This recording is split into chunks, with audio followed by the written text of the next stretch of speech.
Today's Bible word. Yes, God can change you too. All the disciples were guilty of rebuking the people who came to Jesus.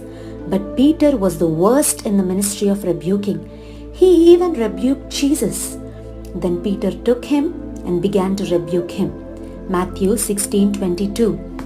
Peter also seems to be the leader in sleeping. In the Garden of Gethsemane, in those most agonizing moments of Jesus, none of Jesus' disciples could watch with him. But it was Peter whom Jesus addressed, saying, "What? Could you not watch with me for 1 hour?"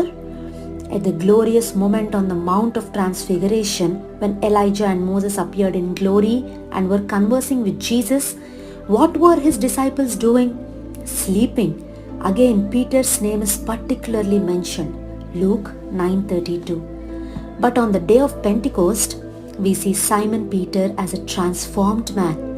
Through the power of the Holy Spirit, the grace of God filled this Galilean disciple so much that on that very day, through his preaching, 3,000 souls were saved and baptized. It was not a vain show of hands by the 3,000, for they all continued steadfastly in the apostles' doctrine and fellowship, and in breaking of bread and in prayers. Acts 2:42.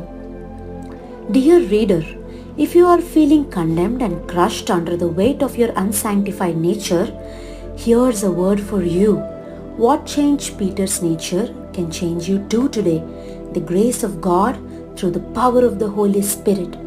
Peter, who was timid and afraid of suffering, was so filled with the power of grace that he was able to say, "Rejoice inasmuch as ye are the partakers of Christ's sufferings." 1 Peter 4:13. Church history says he was finally crucified. He died as a martyr. If you want the full script of the video, kindly check the description and please do subscribe to the channel and follow the videos regularly.